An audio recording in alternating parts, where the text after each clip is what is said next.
இன்றைக்கி கடவுள் நம்மளுக்கு கொடுத்துருக்க வசனம் ஆகாய் 2:3.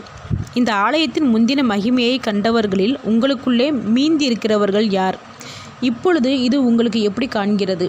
அதற்கு இது உங்கள் பார்வையில் ஒன்றும் இல்லாதது போல் காண்கிறதல்லவா? இந்த வசனத்தை கொண்டு கடவுள் நம்மகிட்ட என்ன சொல்கிறது பார்ப்போம். தேவன் செருபாபேல் யோசுவாக்கிட்ட ஆகாய் என்னும் தீர்க்கதரிசியை கொண்டு அவருக்கு ஆலயத்தை கட்ட சொல்கிறாரு. முந்தின ஆலயத்தை பார்க்கிறோம், இப்போ இவங்க கட்டுற ஆலயம் சிறியதாக இருக்குது. அதனால் செருபாபேலும் யோசுவாவும் ஆகாயும் மற்ற மனிதர்களும் இந்த ஆலயம் சிறியதாக இருக்குதுன்னு திருப்தி இல்லாமல் இது எப்படி கட்டி முடிக்க போகிறோமோன்னு குழப்பத்துலேயும் பயத்துலேயும் இருக்கிறாங்க. அப்போ தேவன் அவங்களுக்கு திடன் கொள்ளுங்கள், பயப்படாதீங்க, தைரியமாக இதை கட்டுங்க, நான் உங்கள் கூட இருப்பேன்னு சொல்கிறாரு. அப்படி சொல்லும்போது கொஞ்ச காலத்தில் வானத்தையும் பூமியும் சமுத்திரத்தையும் வெட்டாந்தரையும் அசைய பண்ணுவேன். அப்போ சகல ஜாதிகளையும் அசைய பண்ணுவேன். சகல ஜாதிகளாலும் விரும்பப்பட்டவர் வருவார். அப்போது இந்த ஆலயம் மகிமையினால் நிரம்ப பண்ணுவேன் தேவன் சொல்கிறாரு.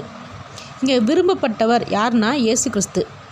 அப்படி இயேசு கிறிஸ்து பரிசுத்த ஆவியானவரோட இந்த ஆலயத்தில் இறங்கும்போது முந்தின ஆலயத்தை பார்க்கிலும் இந்த ஆலயத்தின் மகிமை பெரியதாக இருக்கும்னு தேவன் சொல்கிறாரு. அப்போது சமாதானம் உண்டாகும் அப்படின்றதை சொல்கிறாரு. தேவன் நமக்கு கொடுத்த ஊழிய பாதையில் சில பேருக்கு முன்னேற்றம் இல்லாமல் ஆத்துமக்கள் இல்லாமல் எப்படி தேவன் கொடுத்த ஊழியத்தை வேலையை செய்து முடிக்க போகிறோமோன்னு யோசிப்போம், கவலைப்படுவோம். நமக்கு முன்னாடி இருந்த ஊழியக்காரங்களோட வேலைகளை பார்க்கும்போது நாம் செய்கிற ஊழியம் ஒன்றுமே இல்லாத மாதிரி தோணலாம். ஆனால் தேவன் சொல்கிறாரு, நான் கொடுத்த வேலையை செய், பயப்படாத, திடன்கொள் அப்படின்னு சொல்கிறாரு. இயேசு கிறிஸ்துவும் பரிசுத்த ஆவியானவரோட நம்மளோட ஊழியத்தில் வெளிப்படும் போது அவரோட கிரியைகளும் கிருபைகளும் வெளிப்படும். அப்போ எல்லாரையும் காட்டிலும் எல்லா ஆத்துமாக்களுக்கும் தேவனுடைய மகிமை நம்ம செய்கிற ஊழியத்தில் தெரியப்படுத்துவேன்னு தேவன் சொல்கிறாரு.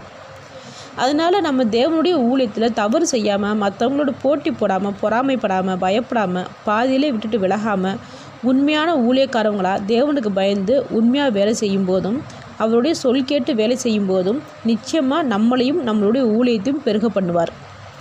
எல்லா மனிதர்களுக்கும் நம்ம மூலியமாக தேவன் வெளிப்படுவார். ஆமேன்.